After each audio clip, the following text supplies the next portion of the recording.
CBS 뉴스는 CBS 홈페이지 cbs.co.kr이나 노코뉴스 홈페이지 노코뉴스.co.kr, 스마트폰 애플리케이션과 팟캐스트를 통해 다시 보고 들으실 수 있습니다. 부산 소식입니다. 부산 강서구의 가로수 식재 현장 사고를 수사하는 경찰이 사고 지점 수십 미터 전부터 차량이 가속한 정황을 확인했습니다.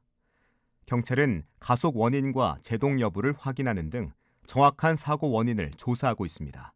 보도에 정혜린 기자입니다. 3명이 안타까운 목숨을 잃은 부산 강서구 가로수 식재 현장 사고.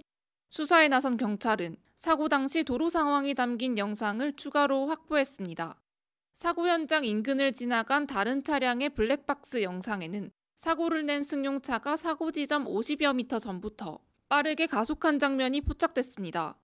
일부 목격자 진술에서 언급된 1차 사고는 발생하지 않은 것으로 나타났고 차량에 브레이크 등이 들어왔는지 등 제동 여부는 영상에서 확인되지 않았습니다.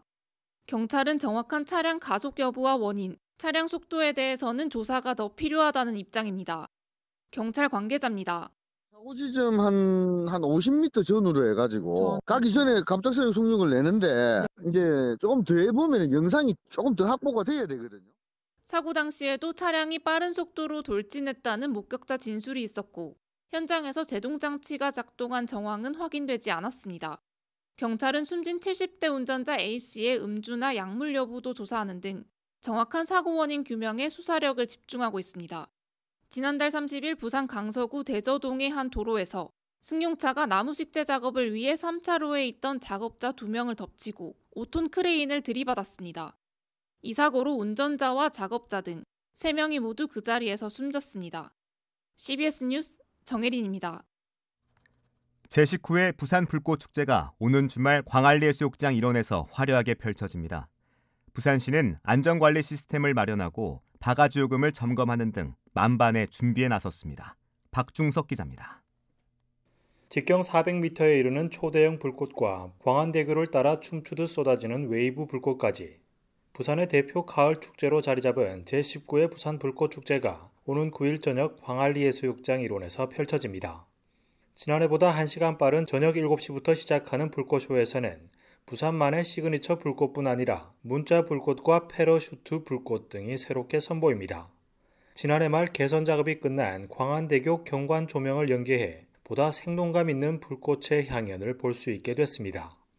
시는 올해 불꽃축제에 100만여 명이 관람할 것으로 내다봤는데 해외 관광객들의 수요를 감안해 유료 관람석을 14,000석으로 확대했습니다.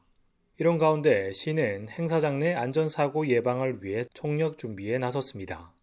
부산시 박근록 관광마이스 국장입니다. 국내외 관람객들의 사고 없이 안전하게 치르는 게 매일 중요하다고 생각하고 중증관리구역 42개소, 그다음에 시간대별로 통제구역 16개소를 운영을 이래 할 예정입니다. 공무원과 경찰 등 6,700여 명을 현장에 배치하고 관람 구역별 인원을 초과하면 관람객들을 분산시킬 계획입니다. 축제가 끝난 뒤에는 관람객들을 순차적으로 귀가시키고 주변 도시철도역에서는 상황에 따라 무정차 통과를 실시할 예정입니다. 시는 이와 함께 오늘부터 축제 당일까지 광안리 해수욕장 주변 도로를 단계별 통제하고 주변 숙박업소와 식당 등의 바가지 요금을 점검할 방침입니다. CBS 뉴스 박중석입니다.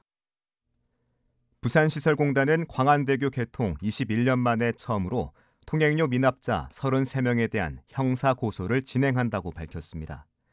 형사고소 대상 33명의 미납 금액은 약 1억 원에 달하는 것으로 파악됐으며 그중 한 명은 690차례에 걸쳐 통행료를 내지 않았습니다.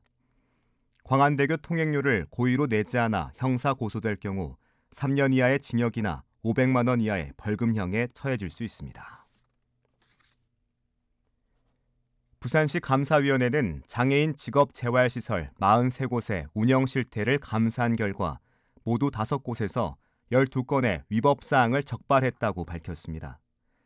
주요 적발 사례는 정해진 기간을 지나 서류를 낸 지원자를 채용하고 시설장이 겸직 신고를 하지 않고 외부 강의를 한 것으로 드러났습니다.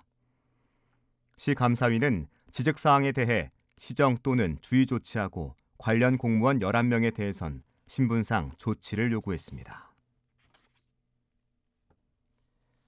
부산시는 오늘 오후 부산시티호텔 컨벤션홀에서 국립치의학연구원 부산유치추진위원회 발대식을 개최했습니다. 이준승 부산시 행정부시장과 김기원 부산치과의사 회장이 공동위원장을 맡은 추진위는 지역 각계 인사 15명으로 구성됐습니다. 추진위는 오늘 발대식을 시작으로 국립치의학연구원 유치를 위한 시민 공감대 확산 등 본격적인 활동에 나설 예정입니다. 부산도시공사가 서부산권 복합산업단지 개발 사업을 위한 개발 제한구역 해제 절차를 본격화했습니다. 공사는 지난 7월 부산시에 개발 제한구역 해제 입안을 제출하고 다음 달 시의회 의견 청취를 마친 뒤 지난달 30일 국토교통부에 해제 신청을 제출했습니다. 서부산권 복합산단은 강서구 강동동 일원에 약 139만 제곱미터 규모로 조성될 예정이며 전기, 바이오, 신소재, 메카트로닉스와 물류 분야 등 고부가가치 업종을 유치할 계획입니다. 부산지법 형사 11단독은 허위로 전세 계약을 맺어 은행에서 억대 대출금을 받아 가로챈 혐의로 기소된 60대 A씨에게 징역 2년을 선고했습니다. 날씨입니다. 부산은 내일 대체로 흐린 날씨를 보이겠습니다. 아침 최저기온은 11도, 낮 최고기온은 20도로 예상됩니다.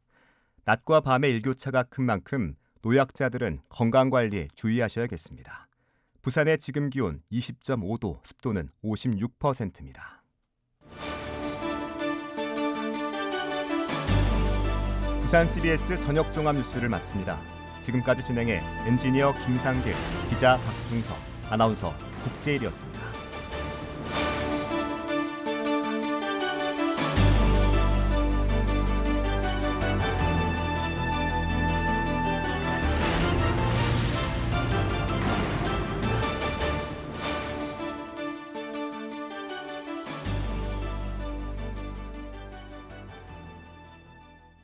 CBS